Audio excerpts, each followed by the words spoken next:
Atxaldeon, eta lehenik eta behin, mi esker, Txirikordaren bigarren urteurren honetara, hurbildu zareten guztioi, ospakizun honen parte izatera gonbidatu gaituzuelako, eta gainera hitza eman, ez?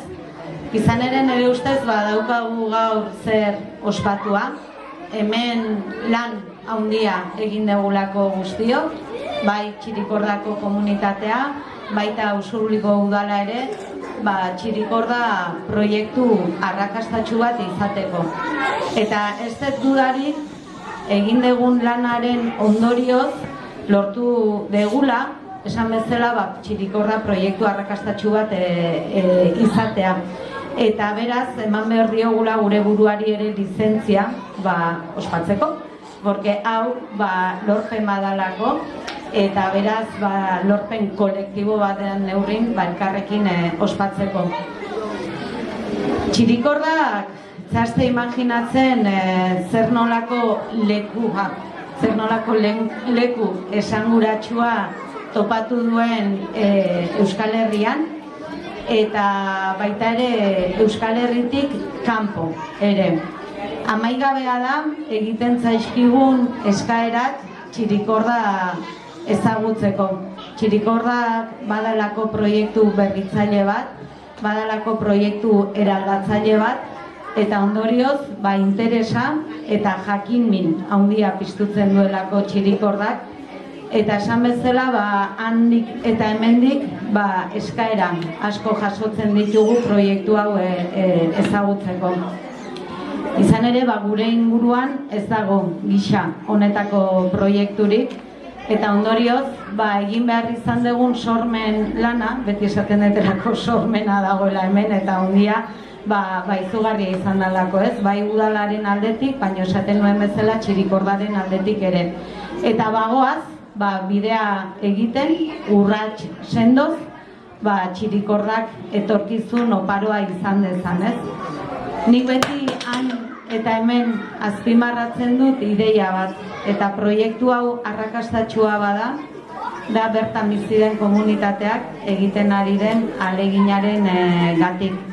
Hemen bizi direnek ulertu dutelako zer den Txirikorda, zer den Txirikordatik sustatu nahi dugun ikuskera, sustatu nahi ditugun baloreak, eta hori barneratu eta balore guzti horiek lantzen ari direlako.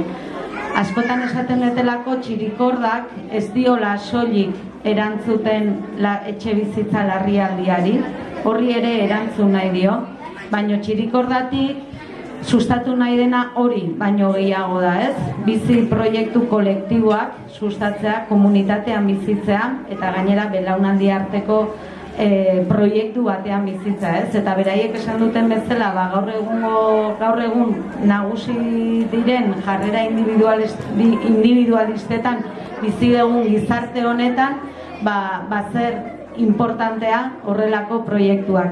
Beraiek esan dute Txirikorda loreontzi badela, nik beti esaten da Txirikorda laborategi sozial badela. Txirikorda, esto es un experimento, da un experimento social, eta hemen, hemen Txirikordan Usurbil txiki bat bizi delako, eta batez ere Txirikordan gure herria anitza da, eta Txirikordan aniztasun asko elkar bizitzen direlako, ez? Batetikan adin aniztasuna, baina baita ere jatorri aniztasuna, eta jatorri aniztasunarekin batera ere kultura eta hizkuntz aniztasuna. Eta hori danak kudeatzea eguneroko jardunean ez da erresa, eta horregatik iruditzen zait ere Txirikorda horretan ere eredu dela, eta horregatik zorionak. Nahi beti galdetzen didate ea ez oten nuen beldurrik sentitu honelako proiektu bat abiarazteko orduan, eta ez dut dudarik, beldurra bai, ardurare bai, responsabilidadiare bai, azkenean hemen Txirikordak ere inbertsio ekonomiko handia eskatu duelako, baina ez nuen dudarik, inun Txirikorda posible bada, hori Usurbilen dela, Usurbildarren konpromiso sozial eta politikoa handia delako, hori da gure herriaren aktibo garrantzitsuna, Eta zure komunidadea ezagutzen dezunean, zure herria ezagutzen dezunean, badakizu, balore ontzi hori egitea posible dela.